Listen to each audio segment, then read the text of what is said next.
Assalamualaikum warahmatullahi wabarakatuh. Saya Putri Lestari dan teman-teman saya yang ada di slide nanti dari kelompok 7 ingin mempresentasikan tentang konsep-konsep dasar probabilitas secara online.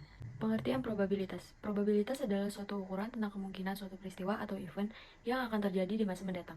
Probabilitas dinyatakan antara 0 sampai 1 atau dalam persentase. Yang pertama ada pendekatan klasik. Pendekatan klasik mengasumsikan bahwa sebuah peristiwa mempunyai kesempatan untuk terjadi yang sama atau equally likely. Probabilitas suatu peristiwa kemudian dinyatakan sebagai rasio antara jumlah kemungkinan hasil dengan total kemungkinan hasil atau rasio peristiwa terhadap hasil. Lanjut kita ke tabel yang ada. Itu contohnya itu ada kegiatan melempar uang, kegiatan perdagangan saham, perubahan harga, mahasiswa belajar. Itu kegiatan melempar uang itu terjadi dua, lalu perdagangan ada dua, perubahan harga ada dua, mahasiswa belajar itu ada tiga. Jawabannya adalah peristiwa menjual dan membeli saham mempunyai kesempatan yang sama untuk terjadi pada kegiatan jual beli saham. Jumlah hasil ada dua dan hanya satu peristiwa yang terjadi, maka probabilitas menjual atau membeli adalah sama, yaitu 1/2.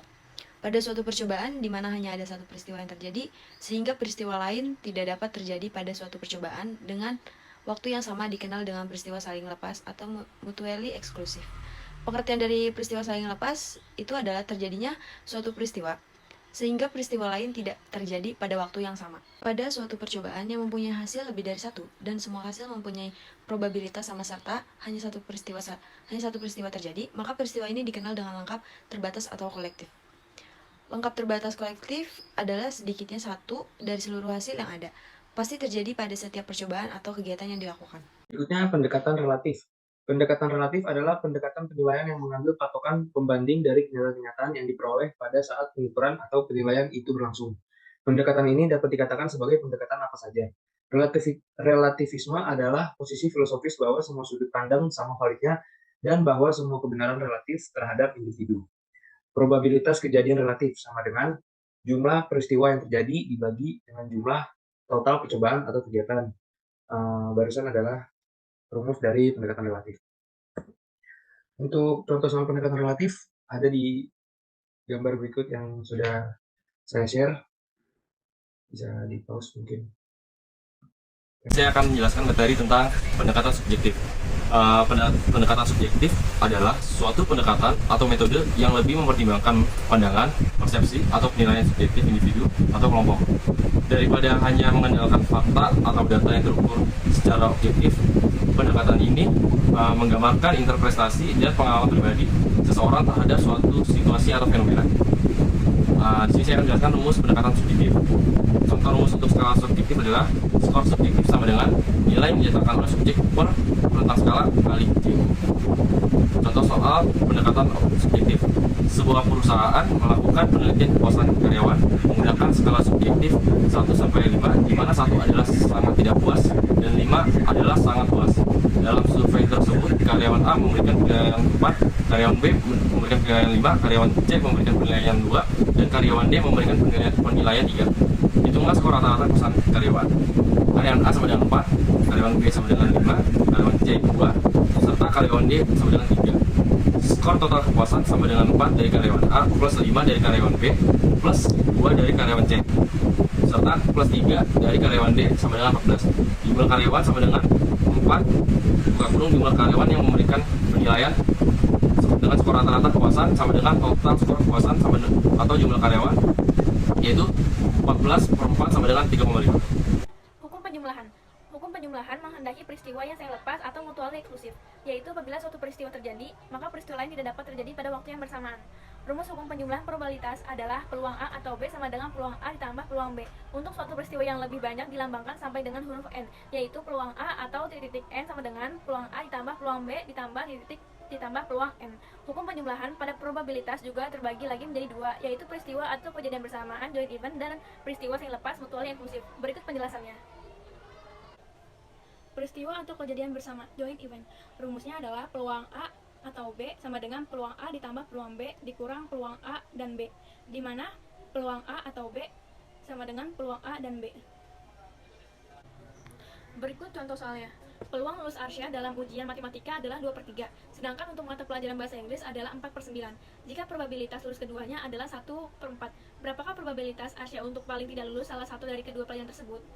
Jawabnya adalah, asumsikan M sebagai kejadian lulus matematika dan B adalah kejadian lulus bahasa Inggris. Maka diperoleh peluang M dan B sama dengan peluang M ditambah peluang B dikurang peluang M dan B sama dengan 2/3 ditambah 4/9 dikurang 1/4.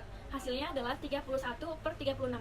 Jadi, probabilitas Arsya lulus salah satu pelajaran tersebut adalah 31/36. Saya akan menjelaskan materi tentang pengertian peristiwa. Pengertian peristiwa atau kejadian itu sendiri merupakan sebuah peristiwa atau kejadian yang disebut suatu fenomena atau situasi yang terjadi dalam suatu eksperimen atau keadaan tertentu. Rumusnya adalah P kurung A sama dengan jumlah kejadian yang diinginkan per total kejadian yang mungkin. Contoh soal, sebuah dadu 6 sisi dari 1 hingga 6 dilemparkan 2 kali. Tentukan probabilitas mendapatkan jumlah 9 dari kedua lemparan. Penyelesaiannya adalah kita ingin mencari probabilitas peristiwa A, yaitu mendapatkan jumlah 9 dari kedua lemparan. Yang pertama, identifikasi ruang sampel dan peristiwa yang memenuhi syarat. Ruang sampel buka kurung S sama dengan 1,1 sama dengan koma 1,2 sampai dengan 6,6. Dan selanjutnya peristiwa A sama dengan 3,6, 4,5, 5,4 serta 6,3. Yang kedua, hitung probabilitas peristiwa A. P buka kurung A sama dengan jumlah kejadian yang diinginkan per total kejadian yang mungkin sama dengan 4/36 sama dengan 1/9. Selanjutnya, saya akan menjelaskan mengenai kejadian saling lepas atau mutualnya eksklusif, yaitu dua kejadian A atau B dikatakan saling lepas jika kejadian tersebut tidak dapat terjadi secara bersamaan atau dengan kata lain tidak saling terkait dan tidak mempunyai irisan. Dapat dilihat pada diagram Venn, yaitu lingkaran A merupakan gabungan dari huruf dan lingkaran B merupakan gabungan dari angka. Artinya tidak ada bagian A yang menjadi bagian B dan sebaliknya tidak ada bagian B yang menjadi bagian A. Dan dapat dirumuskan peluang A atau B sama dengan peluang A ditambah peluang B dikurang peluang A atau B. Karena peluang A atau B sama dengan 0, maka peluang A atau B sama dengan peluang A ditambah peluang B dikurang 0. Dan dapat disederhanakan lagi, rumusnya menjadi peluang A atau B sama dengan peluang A ditambah peluang B. Berikutnya ada contoh, yaitu dua buah dadu dilempar secara bersamaan. Tentukan peluang munculnya mata dadu berjumlah 5 dan 8. Jawabannya dapat diketahui bahwa peluang A, yaitu kejadian muncul mata dadu berjumlah 5, ada 1, 4, 2, 3, 3, 2, dan 4, 1, dimana M-nya atau jumlah sampel didapat yaitu 4. Jadi peluang A sama dengan 4/36. 36 ini dari jumlah satu mata dadu. Satu mata dadu itu kan ada 6 mata ya, jadi karena ini 2 dadu, jadi 6 dikali 6 yaitu 36. Dan untuk peluang B-nya, yaitu kejadian muncul mata dadu berjumlah 8, ada 26, 35, 44, 53, dan 62. Dan didapat M-nya itu 5. Jadinya peluang B sama dengan 5/36. Sehingga peluang muncul mata dadu berjumlah 5 atau 8 adalah peluang A atau B sama dengan peluang A ditambah peluang B sama dengan 4/36 plus 5/36. Didapat hasilnya 9/36 dan bisa disederhanakan lagi menjadi 1/4. Kemudian saya di sini akan menjelaskan tentang hukum perkalian. Hukum perkalian menghendaki setiap peristiwa adalah independen. Peristiwa independen adalah terjadinya sesuatu peristiwa atau kejadian tidak mempengaruhi probabilitas. Hukum perkalian untuk probabilitas kejadian A dan B saling independen dinyatakan sebagai berikut. P dalam kurung A dan B sama dengan PA dikali dengan PB. Probabilitas bersyarat adalah probabilitas suatu peristiwa yang akan terjadi dengan ketentuan peristiwa yang lain telah terjadi.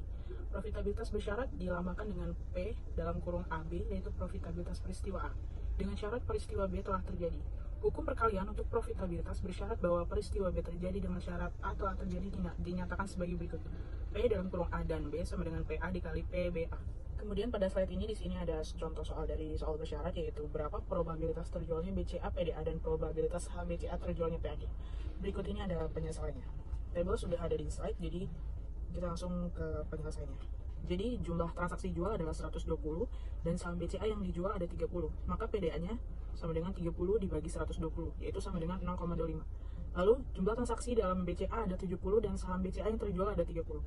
Maka PAD-nya 30 dibagi 70 sama dengan 0,43.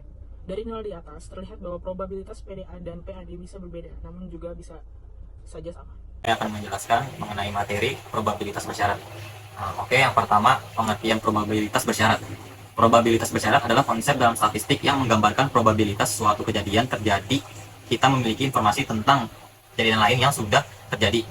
Notasi umumnya adalah P dalam kurung A atau B, yang berarti probabilitas kejadian A terjadi ketika tahu kejadian B telah terjadi.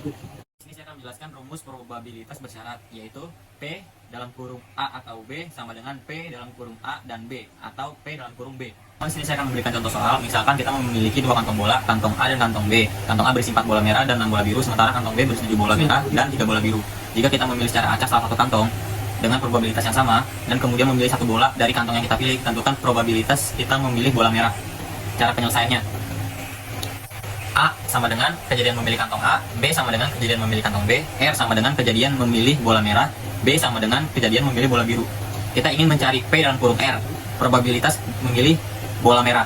Dalam hal ini kita dapat menggunakan hukum probabilitas bersyarat, yaitu P dalam kurung R sama dengan P dalam kurung R atau A, P dalam kurung A atau P dalam kurung R atau B, P dalam kurung B. Oke, di sini kita akan menyelesaikannya. Kita tahu P dalam kurung A atau setengah dalam kurung karena kita memilih kantong secara acak dengan probabilitas yang bersama. P dalam kurung B sama dengan setengah karena kita memilih kantong secara acak dengan probabilitas yang sama.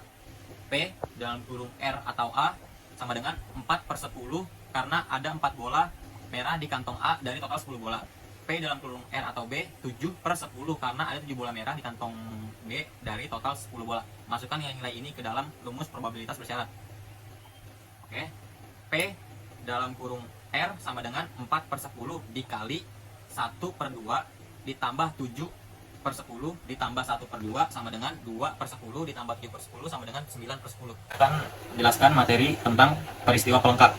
Oke, dimulai dari pengertiannya dulu. Pengertian peristiwa pelengkap yaitu adalah kejadian yang merupakan kebalikan dari suatu kejadian tertentu. Dalam teori probabilitas, peristiwa pelengkap sering digunakan untuk menghitung probabilitas kebalikan dari suatu kejadian. Rumus peristiwa pelengkap yaitu P dalam kurung A per A pangkat 1 tutup kurung sama dengan 1 dikurang P dalam kurung A. Rumus ini mengatakan bahwa probabilitas dari peristiwa pelengkap dalam kurung A adalah 1 dikurangi probabilitas dari kejadian A. Dalam kata lain, probabilitas bahwa salah satu dari A atau A pangkat 1 akan terjadi adalah 1 dalam kurung 100%. Contoh soal peristiwa pelengkap yaitu dalam sebuah kelas terdapat 20 siswa, 8 diantaranya laki-laki. Tentukan probabilitas bahwa seorang siswa yang dipilih secara acak adalah perempuan. Oke, penyelesaiannya seperti berikut. Mari kita definisikan beberapa notasi. L sama dengan kejadian memilih siswa laki-laki. P sama dengan kejadian memilih siswa perempuan. Total jumlah siswa dalam kelas adalah 20. Kita ingin menghitung P dalam kurung P, yaitu probabilitas memilih siswa perempuan. Kita sudah tahu bahwa ada 8 siswa laki-laki dalam kelas. Oke, kita akan selesaikan dengan rumus sebagai berikut. P dalam kurung L sama dengan buka kurung jumlah siswa laki-laki tutup kurung atau dalam kurung total siswa sama dengan 8/20 sama dengan 2/5. Sekarang kita dapat menggunakan rumus peristiwa pelengkap. P dalam kurung P sama dengan 1 dikurang P dalam kurung L sama dengan 1 dikurang 2/5. Hasilnya adalah 3/5. Jadi probabilitas memilih siswa perempuan adalah 3/5 atau 0,6 sama dengan 60%. Selanjutnya yaitu diagram pohon probabilitas. Diagram pohon merupakan salah satu diagram yang menyerupai pohon dimulai dari batang, kemudian menuju ranting dan daun. Diagram pohon dimaksudkan untuk membantu menggambarkan probabilitas atau probabilitas bersyarat dan probabilitas bersama. Berikut adalah contoh dari diagram pohon untuk kegiatan jual beli saham di bursa. Untuk menyusun diagram pohon ada beberapa tahap, yaitu yang pertama tahap 1 adalah langkah awal kegiatan. Kita mulai dengan tanda titik atau bulatan dengan angka. Tahap 1 diumpamakan sebagai pohonnya dengan pohon utamanya berupa kegiatan di bursa saham. Nilai probabilitas pada tahap 1 adalah 1,2. Lalu tahap 2, membuat cabang. Kegiatan di bursa ada 2, yaitu kegiatan jual dan kegiatan beli saham. Probabilitas jualnya sama dengan 0,6 dan probabilitas belinya 0,4. Nilai probabilitas pada cabang tersebut adalah 0,6 ditambah 0,4 sama dengan 1,0,3. Lalu tahap ketiga, membuat ranting. Pada setiap cabang, baik jual maupun beli ada 3 ranting jenis saham yaitu BCA, BLP, dan BNI. Nilai probabilitasnya setiap ranting adalah 0,35 ditambah 0,40 ditambah 0,25 sama dengan 1. Lalu yang terakhir ada tahap 4, yaitu menghitung probabilitas bersama antara kejadian pertama A dan B dengan kejadian kedua D, E, dan F. Kita bisa menghitung probabilitas PDA atau PEB secara langsung. Nilai probabilitas secara keseluruhan pada tahap 4 juga harus sama dengan 1. Melalui diagram pohon, dengan mudah dapat diketahui nilai probabilitas suatu kejadian. Probabilitas terjualnya saham BLP atau PEH sama dengan 0,24. Probabilitas dibelinya saham BNI atau PFB sama dengan 0,10 dan seterusnya. Coba hitung berapa probabilitas peristiwa terjadi penjualan PA dan saham yang terjual adalah saham BNI PFA. Penyesalannya adalah P dalam kurung A dan F sama dengan PA dikali PFA sama dengan 0,6 dikali 0,15 sama dengan 0,09. Teorema Bayes. Pengertian teorema Bayes yaitu suatu formula yang menjelaskan bagaimana caranya memperbarui sebuah probabilitas dari suatu hipotesis saat kita udah menemukan suatu bukti atau petunjuk baru. Bisa dikatakan juga sebagai suatu teorema dengan dua penafsiran yang berbeda. Teori ini menyatakan seberapa jauh suatu derajat kepercayaan subjektif harus berubah secara rasional ketika ada bukti baru. Formula dari teorema Bayes adalah sebagai berikut. Peluang A, NB sama dengan peluang A atau B dikali peluang B, sama dengan peluang B atau A dikali peluang A. Sehingga peluang A atau B sama dengan peluang B atau A dikali peluang A dibagi peluang B. Berikut contoh soalnya. Pada penyakit yang diderita oleh 10% populasi penduduk terdapat sebuah alat uji dengan akurasi 95% mendeteksi penderita penyakit tersebut. Namun, alat tersebut memiliki kemungkinan 5% salah mendeteksi orang tidak sakit menjadi sakit. Jika seseorang dideteksi sakit oleh alat ini, sebenarnya berapa persen kemungkinan ia benar-benar sakit? Sebabnya, diketahui peluang sakit sama dengan 10%. Peluang tidak sakit sama dengan 90%. Peluang dideteksi sakit atau sakit sama dengan 90%. Peluang dideteksi sakit atau tidak sakit 5%. Cari peluang dideteksi sakitnya. Peluang dideteksi sakit sama dengan peluang dideteksi sakit atau sakit dikali peluang sakit ditambah peluang dideteksi sakit atau tidak sakit dikali peluang tidak sakit sama dengan 95% dikali 10% ditambah 5% dikali 90% sama dengan 0,095 ditambah 0,045 hasilnya 0,14. Sehingga yang akan dicari adalah peluang sakit atau dideteksi sakit. Peluang atau dideteksi sakit atau sakit dikali peluang sakit dibagi peluang dideteksi sakit sama dengan 95% dikali 10% dibagi 0,14. 0,095 dibagi 0,14 hasilnya 67,857%. Selanjutnya ada faktorial. Faktorial bilangan asli n adalah perkalian semua bilangan asli yang kurang atau sama dengan n. Faktorial dilambangkan dengan tanda seru. Jadi, jika n faktorial, maka dibaca n faktorial. Selanjutnya ada rumusnya yaitu n faktorial sama dengan 1 kali 2 kali titik-titik kali tanda buka kurung n kurang 2 tutup kurung kali buka kurung n kurang 1 tutup kurung kali n. Berikut ini adalah faktorial 1 sampai dengan 10 di sini. Jadi hasil dari faktorial 0 dan 1 0 faktorial sama dengan 1 atau 0 faktorial sama dengan 1. Hasil ini dapat diketahui dari pembuktiannya di artikel mengapa 0 faktorial sama dengan 1. Faktorial biasa digunakan untuk menghitung banyaknya susunan yang dapat dibentuk dari sekumpulan benda tanpa memperhatikan urutannya. Contoh, di sini ada contoh soal. Yang pertama itu ada 4 buah lukisan A, B, C, dan D akan dipajang berurutan pada sebuah dinding pameran. Berapakah jumlah susunan yang dapat dibentuk dari keempat lukisan tersebut? Maka jawabannya, karena jumlah lukisan yang akan dibentuk susunannya adalah 4, maka jumlah susunan yang bisa dibentuk adalah 4 faktorial, 4 faktorial, 4 faktorial, sama dengan 1 kali 2 kali 3 kali 4 sama dengan 244. Lalu sama dengan 1 kali 2 kali 3 kali 4 sama dengan 24. Jadi jumlah susunan yang dapat dibentuk adalah 24 susunan.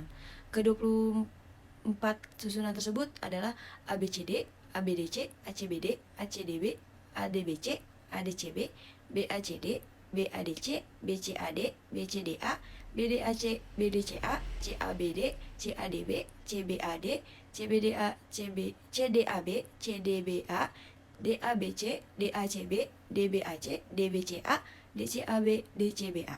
Lalu ada contoh yang kedua, ada berapa cara menyusun urutan dari 5 perusahaan yang memberikan dividen terbesar?